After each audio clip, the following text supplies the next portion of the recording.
Alright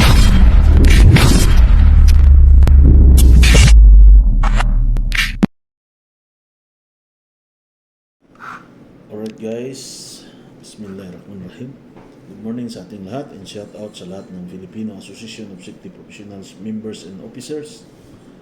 Shout out sa inyong lahat. So now ang pag-usapan natin, safety tips number 3. It's all about excavation, safety requirements or excavation procedure. So may mga interview, what is the safety requirements in excavation or what is the procedure of excavation. So first guys, before that we need to define, okay, if ever the interviewer asks you the definition of excavation, any man-made cavity, trench or depression of earth's surface formed by earth removal, that is excavation. So yan ang definition ng excavation. So balik tayo guys, gaya ng mga sinasabi natin sa mga previous na mga vlog natin or mga videos natin na ina-upload natin sa YouTube at saka sa Facebook. So dapat unahin natin guys, so pag tinanong tayo ano yung mga safety requirements or safety procedures during excavation, first documents, people, or kahit unahin mo equipment, tapos people who are involved, and then the environment. Okay? So para mabilis, magiging consistent ang pagsagot mo. Kumbaga, step by step.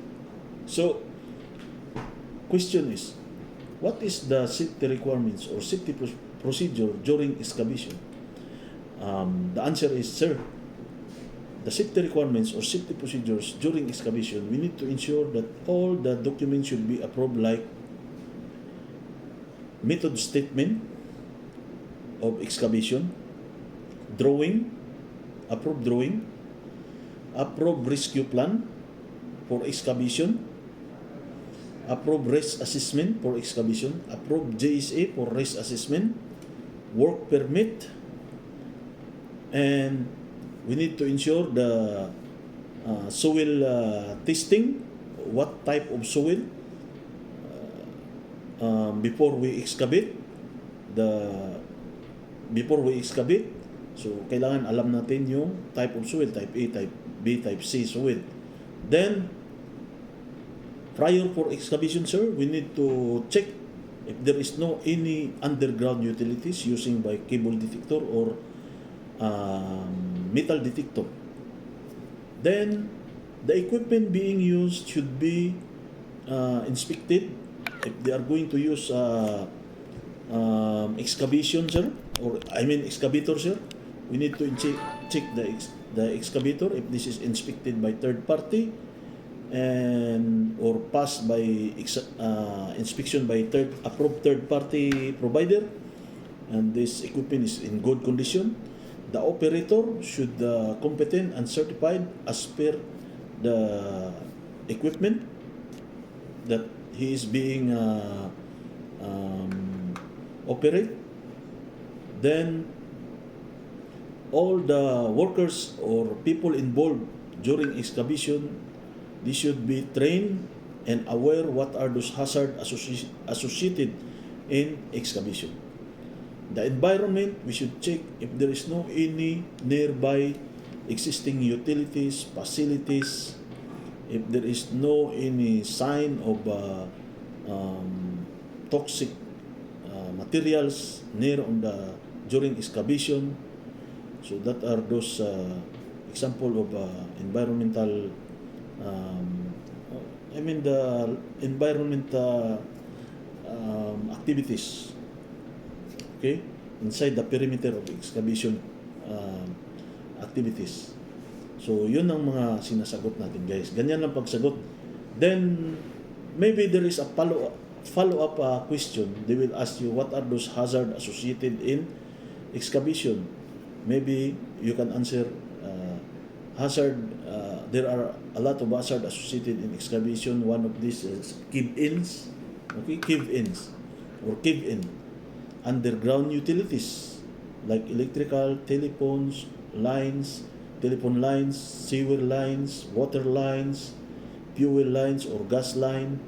Then what else? Materials pooling or equipment falling into excavation, that are those hazard associated in excavation. Too much. There's a lot of hazards like water accumulation, oxygen deficiency, toxic gas, asphyxiation. So that's the sum of hazards. So you can mention it. At least 4, 5 you can mention. It's good.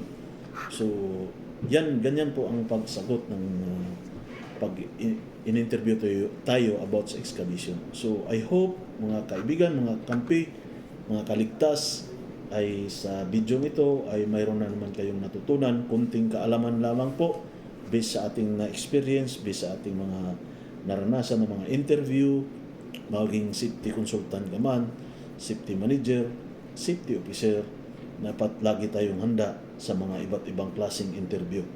So, most likely, ang mga interview ay related po sa mga actual scenario and about safety talaga. So, yung mga ginagawa natin, ito yung mga common na mga lumalabas sa interview. Okay?